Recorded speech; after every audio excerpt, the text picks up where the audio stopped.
Welcome, everyone, to the Daily Juice Podcast on the Betting Pros Network. I'm your host, Sean Second the Money Green. Give me a follow on Twitter at Sean T. Green. And as always, the Juice is being brought to you by BetMGM. New offer alert.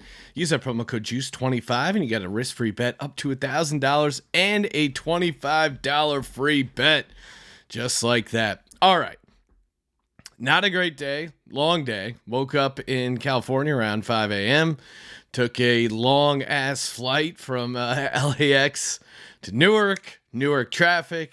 Finally made it to my parents' home here in Bethlehem, Pennsylvania, where I'm broadcasting live from my dad's office.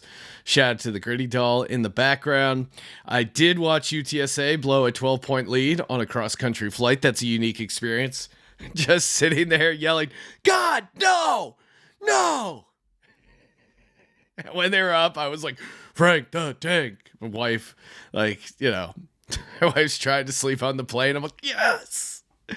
Man, they completely blew that. I mean, it was an all-time combination of some bad calls by the ref, bad calls by the coach, and just Frank the Tank misfiring. So unfortunate to blow that one. And then apologies on the Pepperdine game. I know everyone was loading up on the waves.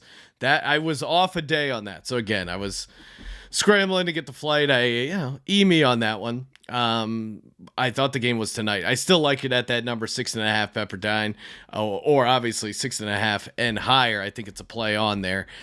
So that one we will break down on tomorrow's show. And Celtics, they lost outright. So 0-2 on the stuff I gave out, but don't worry. Those are 1-unit plays. Now we're talking, well, and UTSA was a 2-unit play. Now we're talking real plays, though, a.k.a. the National Football League. And little update, Saturday, a.k.a. today, most likely when you're listening to the show, I will be broadcasting the Daily Juice live. I'm going to be hopping in. NFL action will be going on. Had to adjust the time, so 5:30 p.m. East, 2:30 p.m. Pacific. Again, youtube.com/bettingpros. Hit subscribe. There's still chance to get in on the Stephon Diggs jersey. Again, hit subscribe. Comment on this video. You're automatically entered. We will be announcing the winner on the live show. I'll give out some first touchdown stuff for the late game. We'll recap what we've seen so far in the Saturday games, and then obviously giving you all the picks I like for Sunday in the National Football League. I forgot I had committed to a family sing-along, so I will be there. The game will be on. Be sweating out Dolphins Bills while singing Deck the Halls. It's the holidays, right? Is it? I mean, if you're a DJ like myself, my holidays are just me talking to family, friends, loved ones, and then also just kind of like moving my head around because they might be blocking the screen, catching the games. Good, fun slate. I love a 3-slate NFL holiday. We get 3 games here, and then I think we also get 3 games on Christmas Eve. Maybe only 2, but it's just a great time to be a football fan. All right, first up, Colts at Vikings. I'm taking the Vikings -3.5, 2 units over on DK. I think this Minnesota offense is really going to bounce back in a big way. They're getting their left tackle back, Christian Darrisaw, and I think that's going to be huge. They're going up against a Colts team that's 30th in scoring. How do you beat the Vikings? You beat up on their defense, right? And I don't know if this Colts team can do it. And I think the Vikings offense with Christian Darrisaw, their left tackle back, it's really a big difference, especially in the run game. Usually left tackle, you think like pass protection, but really Dalvin Cook hasn't looked great as of late. I think getting Darrisaw back, getting him healthy is going to be huge there. Matt Ryan on the road this season, 5 touchdowns, 11 interceptions. This is a non-conference road spot for a Colts team that has nothing going on, not much motivation. Vikings coming off a loss. This is a good bounce back spot for them. They've only lost a couple games here, and they bounce back after losses. So I expect them to do so tonight at home. Give me the Vikes 3.5, laying 3.5, 2 units over on DK. I am slightly concerned about fading Jeff Saturday on a Saturday. I'll be honest. The gambler in me goes, is this bad juju? What are you doing, Sean? I'm relying on the fact that the Colts are 30th in scoring. So Matt Ryan on the road is the prevailing handicap there. Next up, we got the Ravens at the Browns. I'm going money line here. Ravens plus 130 on the money line at the Browns for 2 units.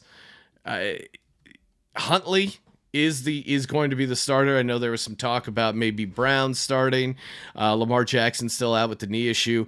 And if you're noticing a theme here, the Ravens, they finally got their left tackle, Ronnie Stanley, back. And I don't even know if the quarterback's going to matter in this game, at least for the Baltimore Ravens, because I'm predicting 30 combined carries between Edwards and Dobbins. I think they're just going to run it right down the Browns' throat. The Browns have a tremendous weakness when it comes to stopping the run. And I think it's just going to be I think Ravens are going to be able to run all over them. And on the other side, the Ravens, pretty good at slowing down the run. In particular, they've been good against Nick Chubb in his career. Nick Chubb has only averaged 60.4 yards per game against the Ravens. That is the lowest in his career versus teams he's played more than once. So I think there was a couple outlier games where he only played once, maybe even gotten injured. But any team he's played 2 times or more, the Ravens have been the best at slowing him down.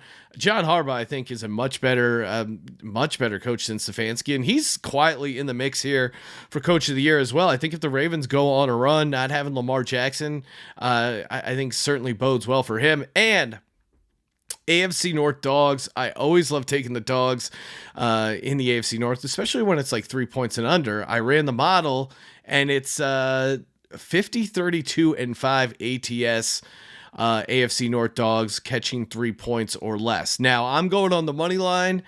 Maybe there's a world where, they lose by 2 and I'm really upset, but I think the Ravens can get this done. And I still have not seen anything out of Deshaun Watson that really scares me. I think if the Browns were to get this win, I think they got to do it with Nick Chubb, and I just don't see them being able to get the running game going. And I like the better coach on a short week in general. So I think that favors Harbaugh as well. And I just think the Ravens are a better team. I mean, this Browns Deshaun Watson era has just not looked good.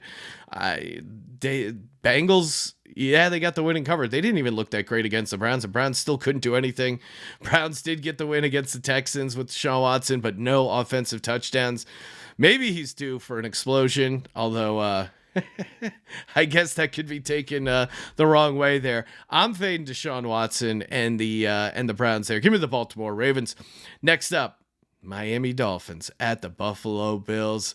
Everyone's talking about how there's going to be frozen tuna up in Buffalo. Expecting a ton of snow here.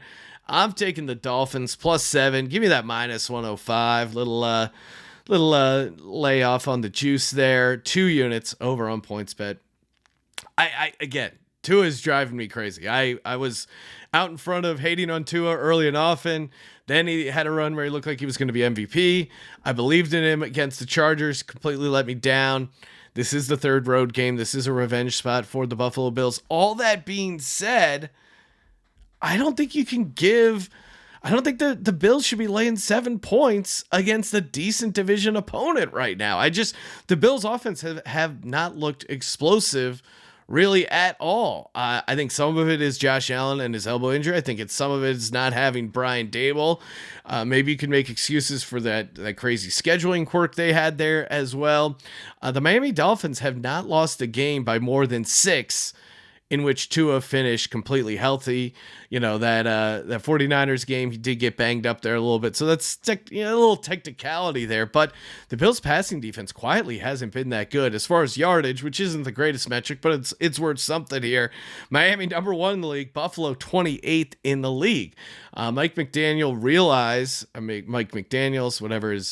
whatever his name is there, the barista, as I like to call him, just looks like he's ready to give you a holiday cup and Starbucks. I mean, that video of him, and wearing the t-shirts saying, I wish it was colder. There was a story that the Dolphins were trying to set the AC as low as possible. It was like 50 degrees. I think all that's nonsense. I just think they're going to be able to throw on the Bills here. Look for a lot of completions. So if you're a real DGen looking for a prop, I wouldn't mind Tua over completions. Even with the weather, I think it's going to be priced down pretty far. I look for a lot of easy catches for the receivers, catch and run. They're not going to go deep down the field. I think they are going to make an adjustment to their offense. So I like this. I like this for the Dolphins. I normally don't love the Dolphins, but I like this spot for them, and I just don't think the Bills are like ready to blow teams out. So give me the Miami Dolphins +7. Give me 2 units over on PointsBet. Give me the Ravens money line +130 on the money line over on DK for 2 units. Give me the Vikings -3.5 for 2 units over on DK. And remember, today, aka Saturday, live show, live juice, squeezing it live. We'll squeeze it live. Shout out to Bill O'Reilly. 5:30 p.m. Pacific, 5:30 p.m. East, 2:30 p.m. Pacific. We will be giving away the Stefon Diggs jersey live. I'll be answering your questions, and I'll be giving out a couple DGen bets for the primetime game, aka Bills and Dolphins. Alrighty. Hey, follow us on TikTok at Betting Pros. Follow me on Twitter at Sean T. Green. Check out my other podcast, Sports Gambling Podcast. Just did a live episode from Las Vegas, picking every NFL game against the spread. You guys know what to do. Subscribe, rate, and review. And as always, don't forget to let it ride.